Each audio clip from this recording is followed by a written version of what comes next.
जय महादुर्गा, जय माता दी। सभी को जय मां कंजक चैनल की तरफ से दूसरे गुप्त नवरात्र की हार्दिक शुभकामनाएं।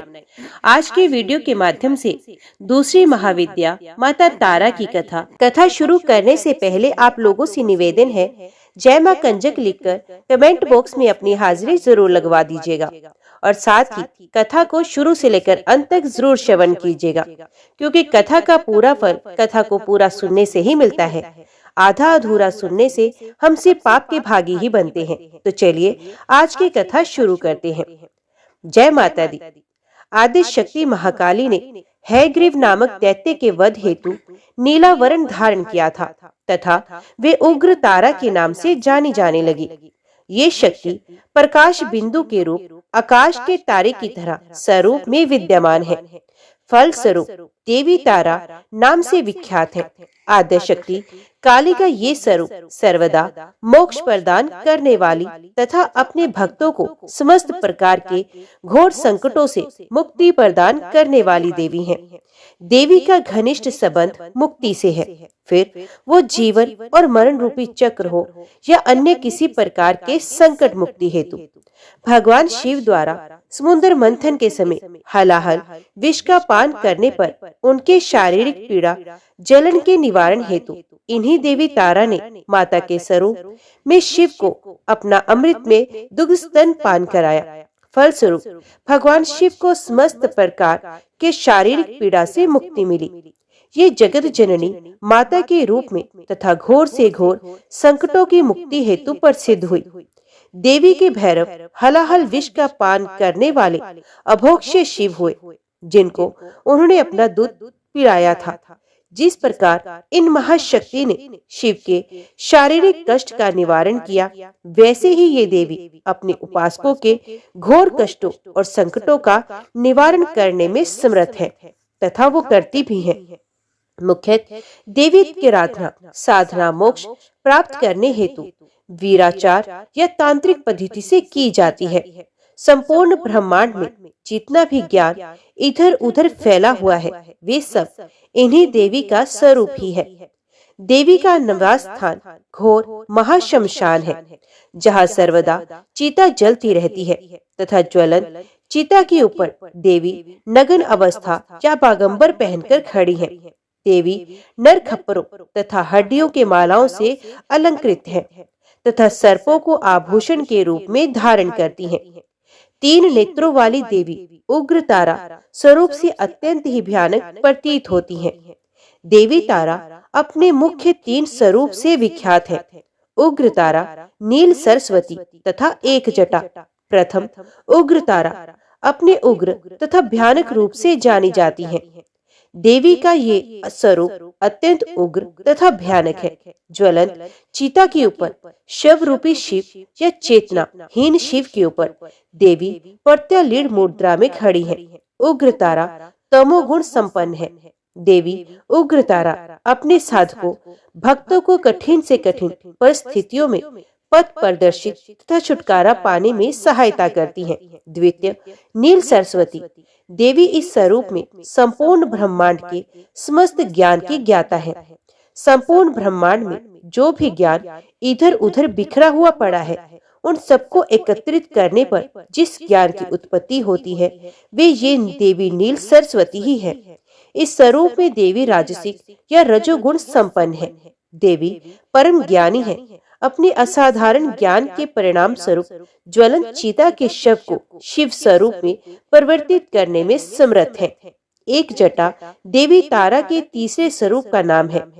पिंगल जटा जुट वाली ये देवी सत्व गुण संपन्न है तथा अपने भक्त को मोक्ष प्रदान करती है, मोक्षदात्री है।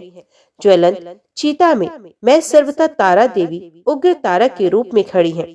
द्वितीय नील सरस्वती देवी शव को जीवित शिव बनाने में सक्षम है तथा तीसरे स्वरूप में देवी एक जटा जीवित शिव को अपने पिंगल जटा में धारण करती है या मोक्ष प्रदान करती है। देवी अपने भक्तों को मृत्यु उपरांत अपनी जटाओं में विराजित अभोक्ष्य शिव के साथ स्थान प्रदान करती हैं, या कहे तो मोक्ष प्रदान करती हैं।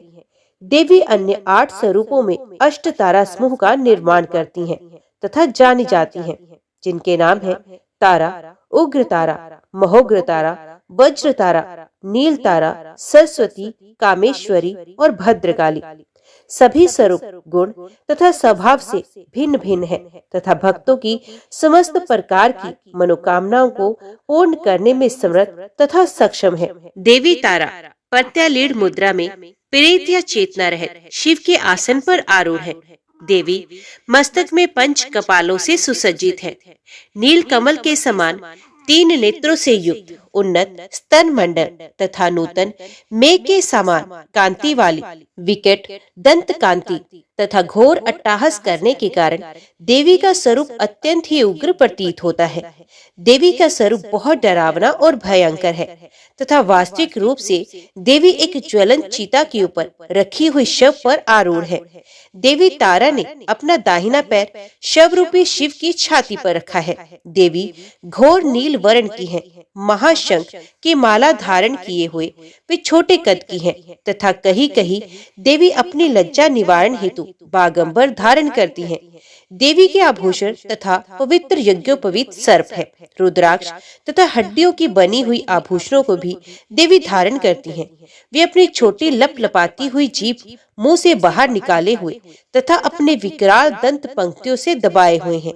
देवी के शरीर से सर्प लिपटे सर के बाल चारों ओर उलझे हुए भयंकर प्रतीत होते हैं। देवी 4 हाथों से युक्त है तथा नील कमल, खप्पर, कैंची और तलवार धारण करती है।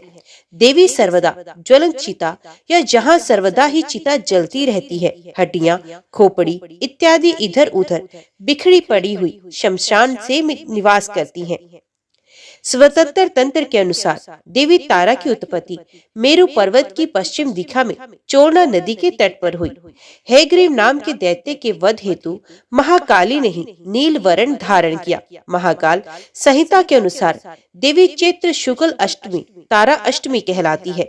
इस दिन देवी की उत्पत्ति हुई। चैत्र शुक्ल नवमी की रात्रि तारा रात्रि कहलाती है।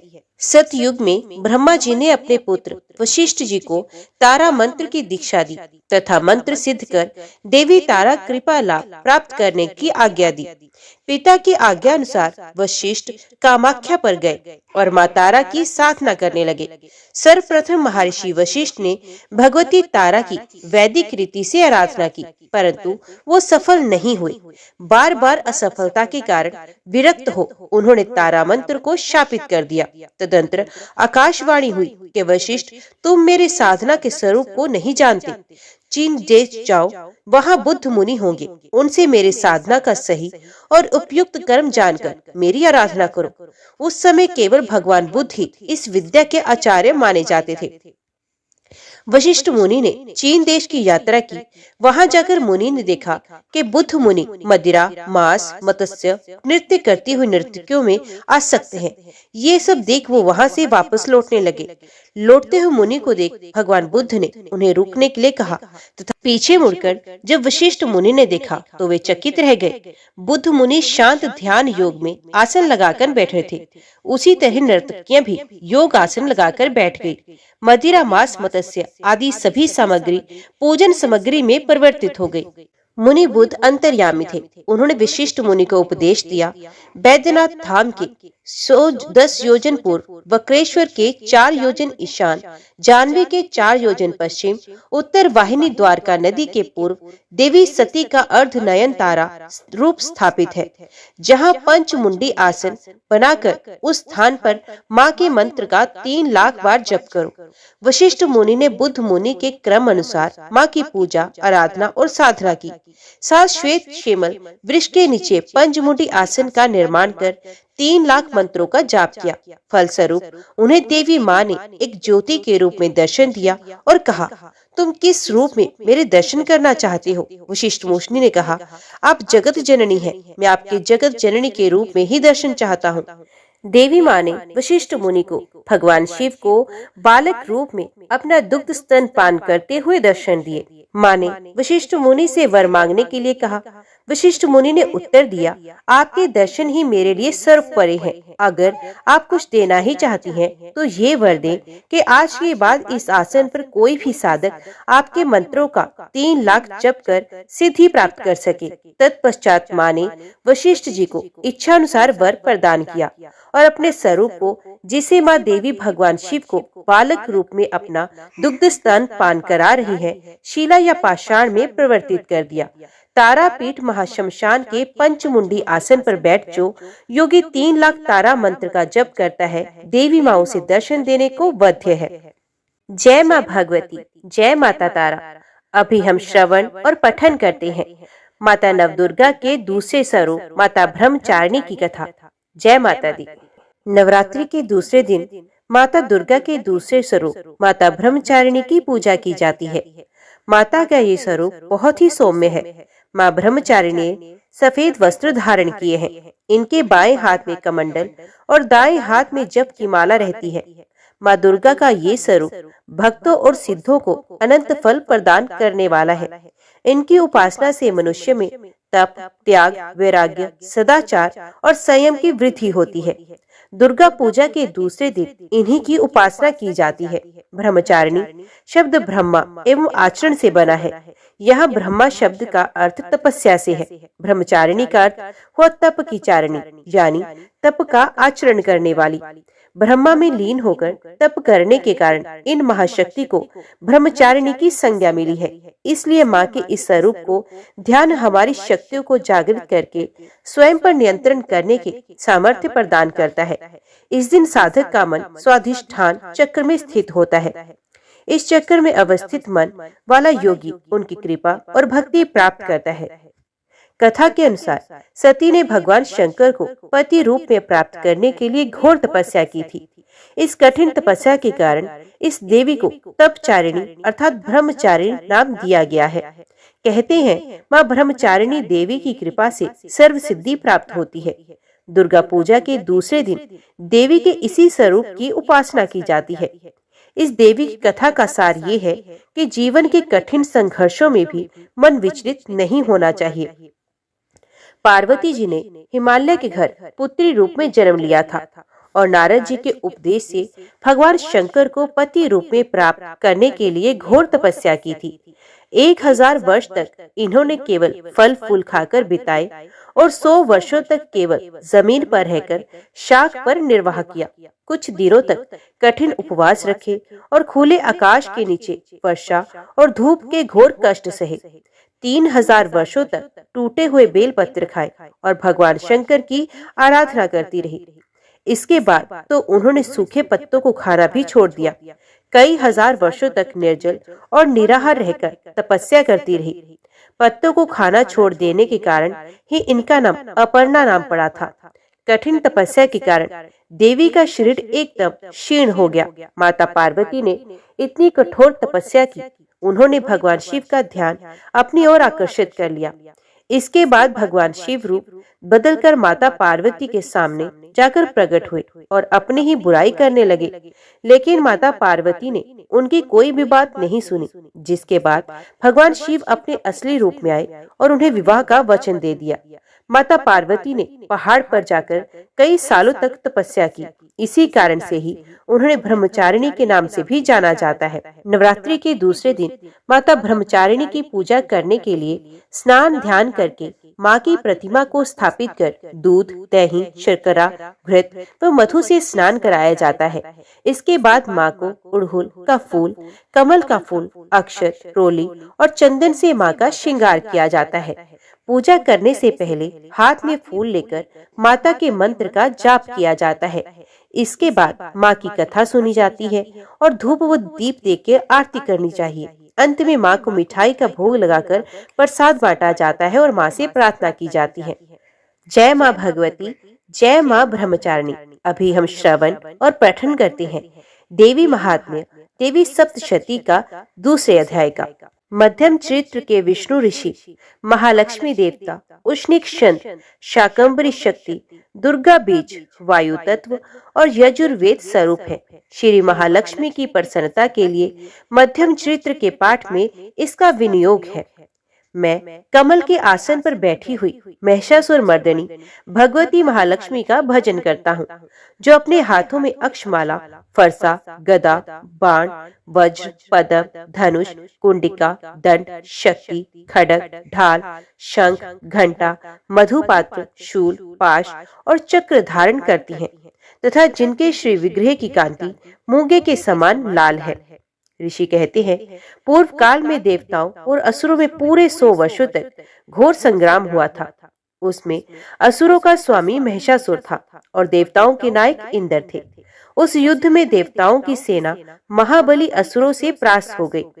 संपूर्ण देवताओं को जीतकर महिषासुर इंद्र बन बैठा। तब पराजित देवता प्रजापति ब्रह्मा जी को आगे करके उस स्थान पर गए जहां भगवान शंकर और विष्णु विराजमान थे। देवताओं ने महिषासुर के पराक्रम तथा अपनी पराजय का यथावत वृत्तांत उन दोनों देवेश्वरों से विस्तार पूर्वक कह सुनाया। वे बोले, भगवान, महिषासुर सूर्य, इंद्र, अग्नि, वायु, चंद्रमा, यम, वरुण तथा अन्य देवताओं के भी अधिकार छीनकर स्वयं ही सबका अधिष्ठाता बना बैठा है। उस दुरात्मा महिषासुर ने समस्त देवताओं को स्वर्ग से निकाल दिया। अब वे मनुष्यों की भांति पृथ्वी पर विचरते हैं। दैत्यों की ये सारी करतूत हमने आप लोगों से कह सुनाई। अब हम आपके ही शरण में आए हैं, उसके वध का कोई उपाय कीजिए। इस प्रकार देवताओं के वचन सुनकर भगवान विष्णु और शिव ने दैत्यों पर बड़ा क्रोध किया। उनकी भौहें तन गई और उनका मुंह टेढ़ा हो गया। तब अत्यंत कोप में भरे हुए चक्रपाणी श्री विष्णु के मुख से एक महान तेज प्रकट हुआ। इसी प्रकार ब्रह्मा, शंकर तथा इंद्र आदि अन्य देवताओं के शरीर से भी बड़ा भारी तेज निकला। वे सब मिलकर एक हो गया। महान तेज का वे पुंज जात ज्वालामान पर्वत सा जान पड़ा। देवताओं ने देखा, वहां उसकी ज्वालाएं संपूर्ण दिशाओं में व्याप्त हो रही हैं। संपूर्ण देवताओं के शरीर से प्रकट हुए उस तेज की कहीं तुलना नहीं की जा सकती। एकत्रित होने पर वे एक नारी के रूप में परिणित हो गया और अपने प्रकाश से तीनों लोक में व्याप्त हो पड़ा। भगवान शंकर का जो तेज था, उससे उस देवी का मुख प्रकट हुआ।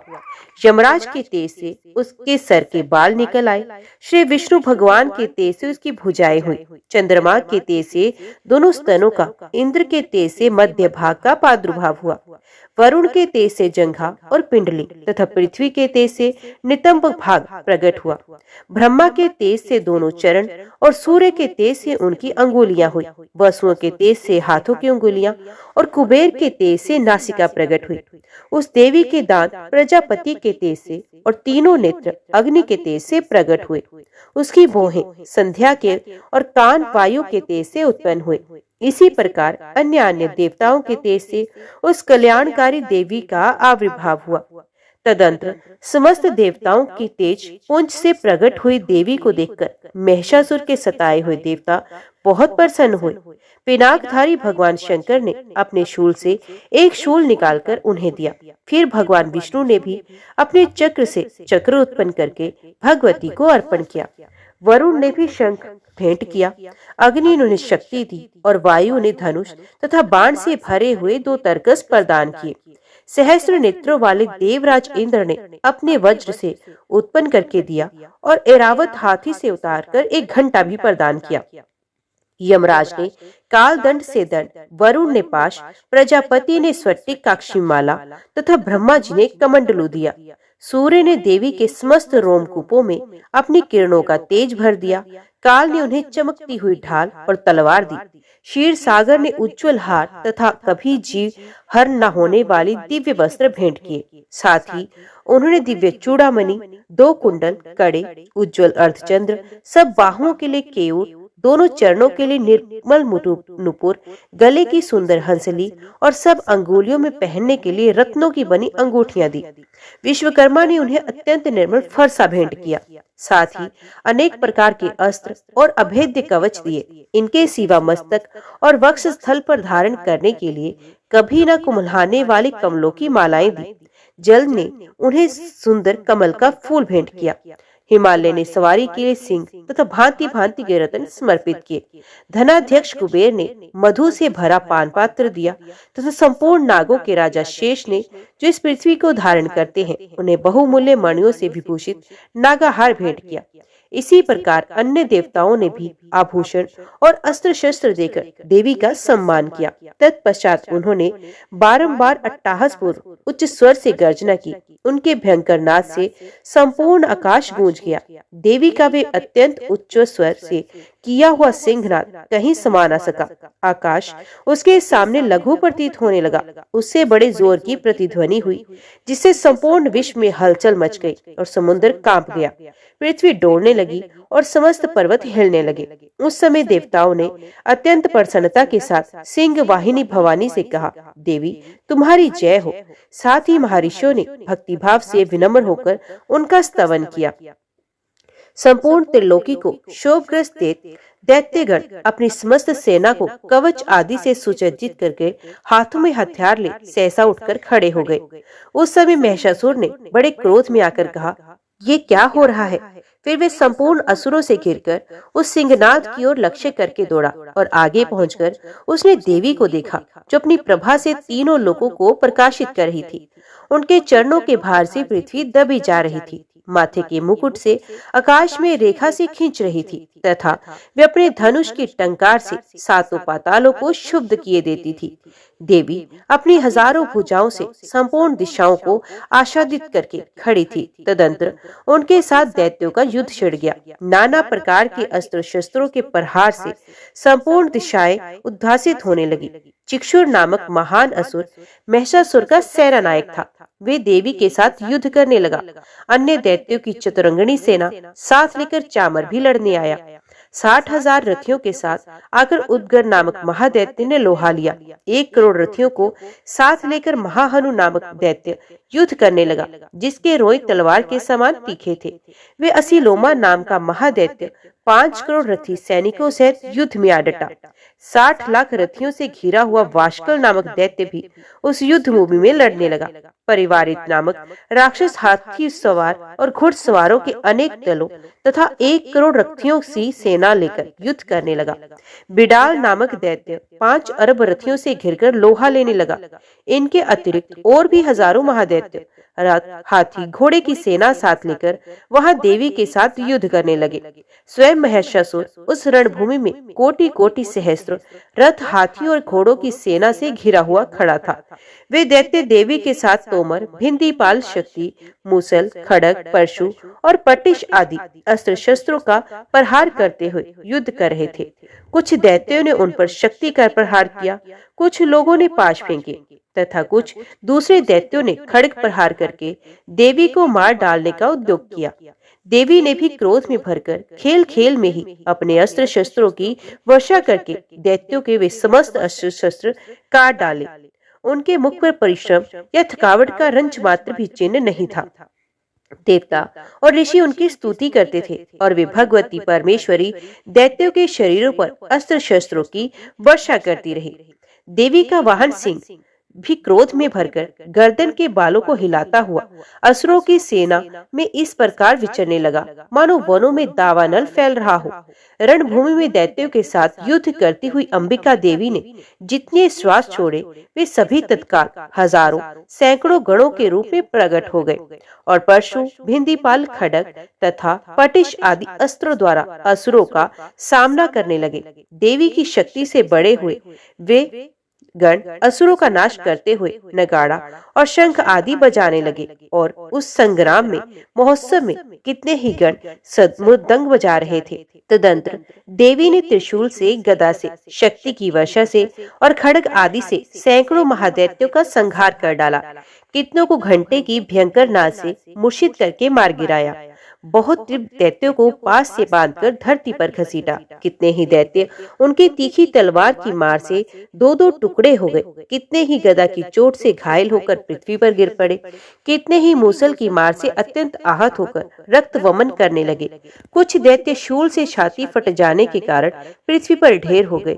उस रण भूमि में बाण समूहों की वृष्टि से कितने ही असुरों की कमर टूट गई। बाज की तरह झपटने वाले देव पीड़ित दैत्यगण अपने प्राणों से हाथ धोने लगे। किन्हीं की बाहें छिन्न भिन्न हो गई, कितनों की गर्दनें कट गई। कितने ही दैत्यों के मस्तक कट कट कर गिरने लगे। कुछ लोगों के शरीर मध्य भाग में ही विदीर्ण हो गए। कितने ही महादैत्य जांघें कट जाने से पृथ्वी पर गिर पड़े। कितनों की हुई देवी ने एक बाह, एक पैर और एक नेत्र वाले करके दो टुकड़ों में चीर डाला। कितने ही दैत्य मस्तक कट जाने पर भी गिरकर फिर उठ जाते और केवल धड़ के ही रूप में अच्छे अच्छे हथियार हाथ में लेकर देवी के साथ युद्ध करने लगे। दूसरे कबंध युद्ध के बाजों की लय पर नाचते थे। कितने ही बिना सर के धड़ हाथों में खड़ग शक्ति और रिष्ट लिए दौड़ते थे तथा दूसरे दूसरे महादैत्य ठहरो ठहरो ये कहते हुए देवी को युद्ध के लिए ललकारते थे। जहाँ भी घोर संग्राम हुआ था वहाँ की धरती देवी के गिराए हुए रथ, हाथी, घोड़े और असुरों की लाशों में ऐसी पट गई थी कि वहाँ चलना फिरना असंभव हो गया था। दैत्यों की सेना में हाथी, घोड़े और असुरों के शरीरों से इतने अधिक मात्रा में रक्तपात हुआ था कि थोड़ी ही देर में वहाँ खून की बड़ी बड़ी नदियां बहने लगी। जगदम्बा ने असुरों की विशाल सेना को क्षण भर में नष्ट कर दिया। ठीक उसी तरह जैसे तिरण और काठ के भारी ढेर को आग कुछ ही क्षणों में भस्म कर देती है और वे सिंह भी गर्दन के बालों को हिला हिलाकर जोर जोर से गर्जना करता हुआ दैत्यों के शरीर से मानो उनके प्राण चुन रहा हो, वहां देवी के गणों ने भी उन महादैत्यों के साथ ऐसा युद्ध किया जिससे देवतागण उन पर आकाश से फूल बरसाने लगे और उन सबसे बहुत संतुष्ट हुए। जय मां भगवती, जय मां दुर्गा। अभी सुनिए श्री दुर्गा कवच का पाठ। महर्षि मार्कंडेय जी बोले, हे पितामह, संसार में जो गुप्त हो और जो मनुष्यों की सब प्रकार से रक्षा करता हो और जो आपने किसी को आज तक नहीं बताया हो, ये कवच मुझे बताइए। श्री ब्रह्मा जी ने कहा, अत्यंत गुप्त व सब प्राणियों की भलाई करने वाला कवच मुझसे सुनो।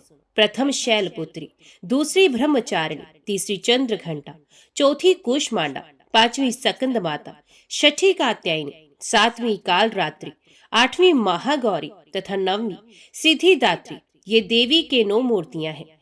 ये नव दुर्गा कहलाती हैं।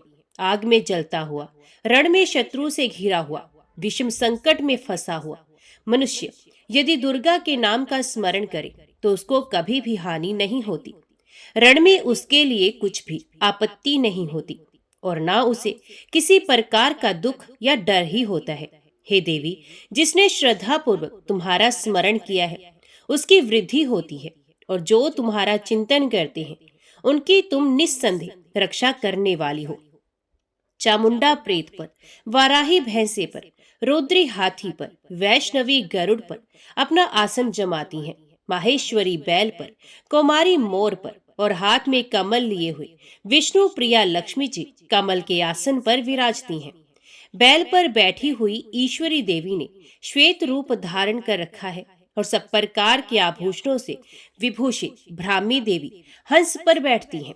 और इस प्रकार ये सब देवियां सब प्रकार के योगों से युक्त और अनेक प्रकार के रत्न धारण करती हैं।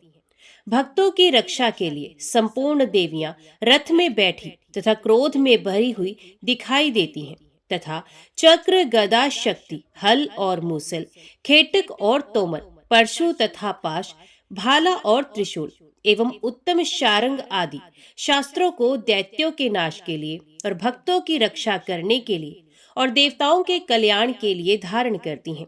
हे महारौद्री, अत्यंत घोर पराक्रम, महान बल और महान उत्साह वाली देवी, तुमको मैं नमस्कार करता हूँ। हे देवी, तुम्हारा दर्शन दुर्लभ है तथा आप शत्रुओं के भय को बढ़ाने वाली हैं। हे जगदम्बिके, मेरी रक्षा करो। पूर्व दिशा में इंद्र शक्ति ऐन्द्री मेरी रक्षा करे। अग्नि कोण में अग्नि शक्ति, दक्षिण दिशा में वाराही देवी तथा नृत्य कोण में खड्गधारिणी देवी मेरी रक्षा करे। पश्चिम दिशा में वारुणी, वायु कोण में मृग वाहिनी, उत्तर दिशा में कौमारी और ईशान कोण में शूलधारिणी देवी मेरी रक्षा करे। ब्राह्मणी ऊपर की ओर से मेरी रक्षा करे और वैष्णवी देवी नीचे की ओर से मेरी रक्षा करे। और इसी प्रकार शब पर बैठी चामुंडा देवी 10 दिशाओं में मेरी रक्षा करे। जया देवी आगे, विजया देवी पीछे की ओर से मेरी रक्षा करे। अजिता बाईं ओर से, अपराजिता दाहिनी ओर मेरी रक्षा करे।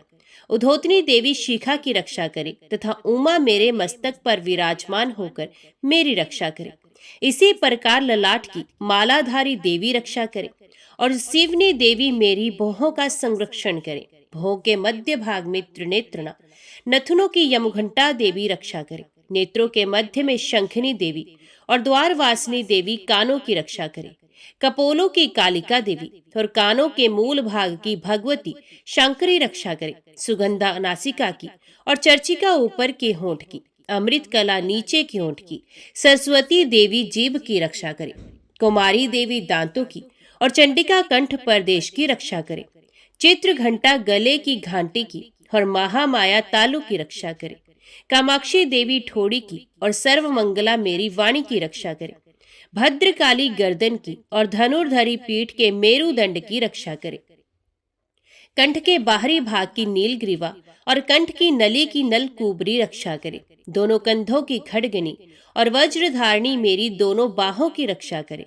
दोनों हाथों की दंडनी और उंगलियों की रक्षा अंबिका देवी करे। शूलेश्वरी देवी संपूर्ण नखों की, कुलेश्वरी देवी मेरी कुक्षी की रक्षा करे। महादेवी दोनों स्तनों की और शोक विनाशिनी देवी मन की रक्षा करे।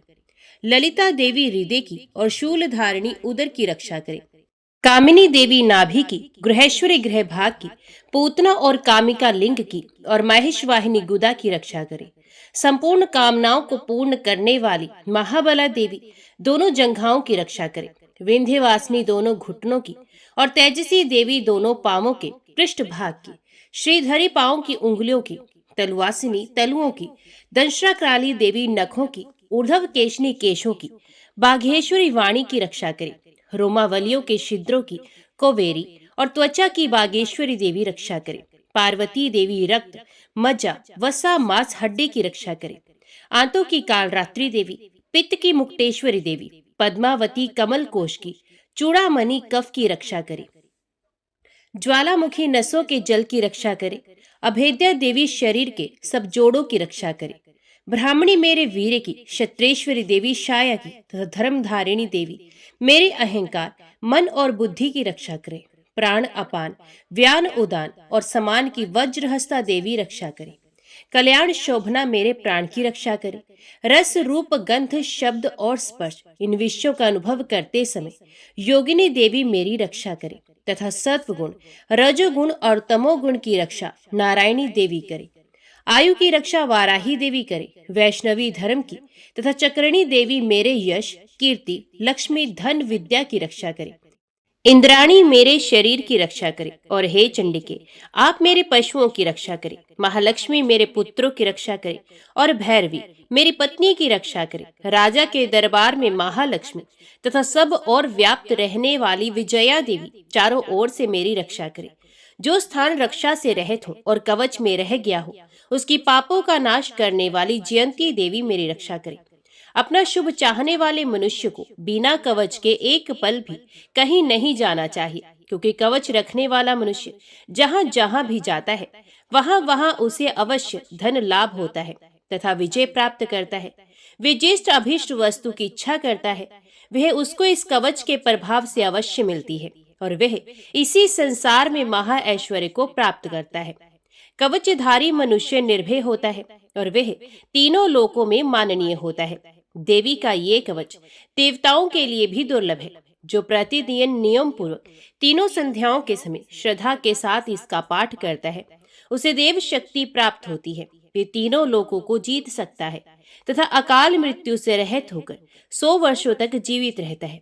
इसका लूता, चरम मार्ग, विस्फोटक आदि समस्त व्याधियां समूल नष्ट हो जाती हैं और स्थावर जंगम तथा कृत्रिम विष दूर होकर उनका कोई असर नहीं होता तथा समस्त अभिचारक प्रयोग और इस तरह के जितने यंत्र मंत्र इत्यादि होते हैं इस कवच के हृदय में धारण करने से नष्ट हो जाते हैं।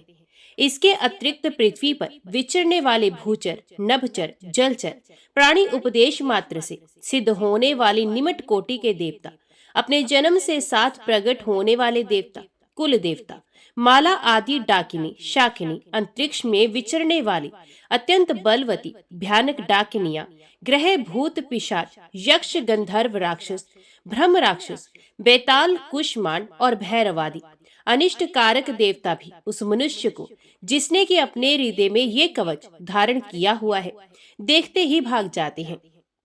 इस कवच के धारण करने से मन और तेज बढ़ता है। जो मनुष्य इस कवच का पाठ करके उसके पश्चात सप्तशती चंडी का पाठ करता है, उसका यश जगत में विख्यात होता है। और जब तक वन, पर्वत और कानन आदि इस भूमंडल पर है, तब तक यहाँ पुत्र पौत्र आदि संतान परंपरा बनी रहती है। फिर देहांत होने पर ऐसा मनुष्य परम पद को प्राप्त होता है, जो देवताओं के लिए भी दुर्लभ है। और अंत में सुंदर रूप को धारण करके भगवान शंकर के साथ आनंद करता हुआ परम मोक्ष को प्राप्त होता है। जय मां भगवती, जय मां दुर्गा। अभी सुनिए श्री दुर्गा चालीसा का पाठ। नमो नमो दुर्गे सुख करनी, नमो नमो अम्बे दुखहरनी। निरंकार है ज्योति तुम्हारी, तिहु लोक फैली उजियारी। शशि ललाट मुख महाविशाला, नेत्र लाल भ्रुकुटी विकराला। रूप मात को अधिक सुहावी, दर्श करत जन अति सुख पावे। तुम संसार शक्ति लैकीना, पालन हेतु अन्न धन दीना। अन्नपूर्णा हुई जगपाला, तुम ही आदि सुंदरी बाला। परले काल सब नाशन हारी, तुम गौरी शिव शंकर प्यारी। शिव योगी तुम्हारे गुण गावे, ब्रह्मा विष्णु तुम्हें नित्य ध्यावे। रूप सरस्वती को तुम धारा, देश बुद्धि ऋषि मुनन उबारा। धरियो रूप नरसिंह को अम्बा, प्रगट भई फाड़ कर खंबा। रक्षा कर प्रहलाद बचायो, हिरणाक्ष को स्वर्ग पठायो। लक्ष्मी रूप धरो जग माही, श्री नारायण अंग समाही। शिर सिंधु में करत विलासा, दया सिंधु दीजे मन आसा। हिंगलाज में तुम्ही भवानी, महिमा अमत न जात बखानी। मातंगी और धूमावती माता, भुवनेश्वरी बगला सुखदाता। श्री भैरव तारा जग तारणी, शीन भाल भव दुख निवारणी। केहर वाहन सोह भवानी, लांगुर वीर चलत अगवानी। कर में खप्पर खड़ग विराजे, जाको देख काल डर बाजे। सोहे अस्त्र और त्रिशूला, जाते उठत शत्रु है शूला। नगर कोट में तुम्ही विराजत, तिहु लोक में डंका बाजत। शुंभ निशुंभ दानव तुम मारे, रक्त बीज शंखन संघारे। महिषासुर अभमानी, जय अघबार मही अकुलानी। रूप कराल काली का धारा, सेन सहित तुम ते संघारा। परिगाढ़ संतन पर जब जब, भई सहाय मात तुम तब तब। अमरपुरी और वास्तव लोका, तब महिमा सब रहे अशोका। ज्वाला में है ज्योति तुम्हारी, तुम्हें सदा पूजे नर नारी। प्रेम भक्ति से जो यश गावे, दुख दारिद्र निकट नहीं आवे। ध्यावे तुम्हें जो नर मन लाई, जन्म मरण ताको छुट जाए। जोगी सुरमुन कहत पुकारी, योग न हो बिन शक्ति तुम्हारी। शंकर आचार स्तप कीनो, कामर क्रोध जीत सबलीनो। निश्चिंत ध्यान धरो शंकर को, काहू काल नहीं सुमिरो तुमको। शक्ति रूप का मर्म न पायो, शक्ति गई तब मन पछतायो। शरणागत हुई कीर्ति बखानी, जय जय जय जगदम्बा भवानी। भई प्रसन्न आद जगदम्बा, तिस शक्ति नहीं कीन विलंबा। मोको मात कष्ट अत घेरो, तुम बिन कौन हरे दुख मेरो। रिपु मूर्ख मोह अत डर पावे, शत्रु नाश कीजे महारानी। सुमिरो इक चित तुम्हें भवानी, करो कृपा हे मात दयाला। रिद्धि सिद्धि दे करो निहाला, जब लग ज्यों दया फल पाऊं। तुम्हारो यश में सदा सुनाऊं। दुर्गा चालीसा जो कोई गावे, सब सुख भोग परम पद पावे। देवी दास शरण निज जानी, करहो कृपा जगदम्ब भवानी। जय मां भगवती, जय मां दुर्गा। आज के वीडियो में इतना ही। उम्मीद करती हूँ वीडियो आपको पसंद आई होगी। वीडियो पसंद आई हो तो वीडियो को लाइक और चैनल को सब्सक्राइब जरूर कीजिएगा। जय माता दी लिखकर कमेंट बॉक्स में अपनी हाजिरी और अपने सुझाव देना ना भूलेगा। तो मिलते हैं अगली कथा अगली वीडियो के साथ। तब तक के लिए देखते व सुनते रहिए। जय मां कंचन, जय माता दी।